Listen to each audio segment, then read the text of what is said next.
Michael को experts द्वारा check कराने से पहले डेनिस और ब्रूस ने माइकल के साथ हुई कुछ अजीब इवेंट्स के बारे में जाना। माइकल ने बताया कि एक बार वो अपने भाई केनी के साथ चेस खेल रहा था, तभी अचानक माइकल के कुछ गेम पीसेस हवा में उड़ने लगी और जाकर दीवार से चिपक गए। दूसरी बार माइकल अपने भाई केनी के साथ घर लौटा तो उनके किचन के सामान टूटे हुए थे और ड्रॉवर्स खुले पड़े थे। वो श्योर नहीं था कि ये सब माइकल के दिमाग में बसे डेमंस का नतीजा है या फिर इससे भी कुछ खतरनाक। माइकल की फैमिली ने उसे साइकोलॉजिस्ट को दिखाया, जिन्होंने बताया कि माइकल को साइकोकिनेसिस है, एक ऐसी एबिलिटी जिससे माइंड को लगता है कि ऑब्जेक्ट्स मूव कर रही हैं। हालांकि साइकोकिनेसिस अभी साइकोलॉजी का पार्ट नहीं है। साइकोलॉजिस्ट ने बताया कि जो भी कुछ माइकल के साथ हो रहा है वो बस उसके सबकॉन्शियस माइंड का खेल है। बट माइकल की फैमिली साइकोलॉजिस्ट की बात से सहमत नहीं हुई। माइकल की फैमिली ने इशू नाम के ग्रुप के साथ कांटेक्ट किया।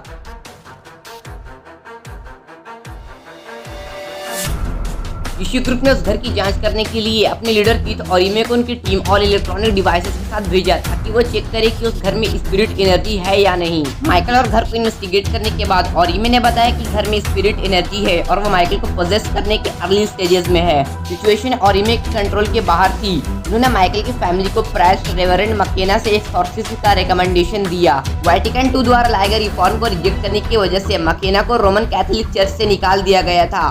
वो क्लेम करते थे कि उन्होंने अपनी लाइफ टाइम में 125 से भी ज्यादा एक्सॉर्सिज्म किए हैं। हालांकि चर्च ने उनके द्वारा किए गए एक भी एक्सॉर्सिज्म कंफर्म नहीं किए थे। वेल जो भी हो, उन्होंने माइकल के घर को विजिट करके क्रूसिफिक्स और होली वाटर का यूज कर माइकल को ब्लेस किया और बताया कि अब एविल स्पिरिट्स माइकल का साथ छोड़ देंगी। बट ऐसा कुछ नहीं हुआ और माइकल के साथ वो सारे अजीब इवेंट्स होते रहे। माइकल की स्टोरी को बहुत बड़ी ऑडियंस मिलने वाली थी।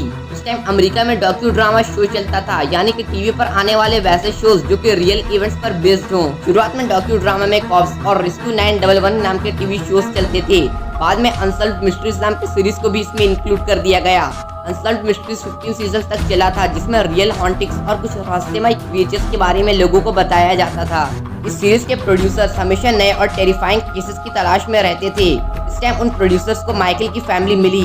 पैरानॉर्मल इन्वेस्टिगेटर जॉन ज़ेफिस को घर को चेक करने के लिए भेजा गया। साल बीतते चले गए पर अभी माइकल उन स्पिरिट से डरता था। वो मानता था कि घर में अच्छे और बुरे दोनों टाइप के स्पिरिट्स हैं। एविल स्पिरिट्स माइकल को हर्ट करना चाहती हैं, लेकिन अच्छे स्पिरिट जिसमें उसके ग्रेट ग्रैंडपा भी शामिल है, जिनके बारे में मैंने आपको पार्ट 1 में बताया था, वो माइकल को उन एविल स्पिरिट्स से प्रोटेक्ट करते हैं। जॉन ज़ेफिस ने सच्चाई का पता लगाने के लिए कोई कसर नहीं छोड़ा। ज़ेफिस ने एपिसोड के शूट के लिए अपने टीम को बुला लिया और वो घंटों माइकल और उसकी फैमिली से पूछताछ करता रहता था। उसकी टीम ने घर के हर हिस्से को चेक किया कि शायद कहीं से कुछ सुपरनैचुरल फेनोमेना के सबूत मिल जाएं। ज़ेफिस ने माइकल के मेडिकल और साइकोलॉजिकल चेकअप भी करवाया कि कहीं माइकल को कुछ मेंटल बीमारी तो नहीं। जांच के बाद ये पता चला कि माइकल ने बचपन में कई बार नियर डेथ एक्सपीरियंस किया है।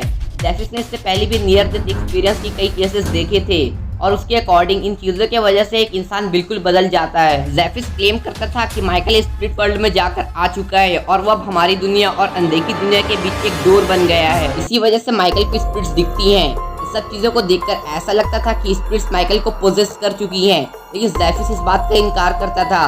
इस केस को एंड में अनसॉल्व्ड घोषित कर दिया गया। माइकल की डरा देने वाली कहानी अनसॉल्व्ड मिस्ट्री सीरीज के एपिसोड बनकर 25 जुलाई 2001 को टीवी पर आई थी और इस स्टोरी में लोगों ने काफी इंटरेस्ट दिखाया था। माइकल की फैमिली पब्लिक की आंखों से छिप गई।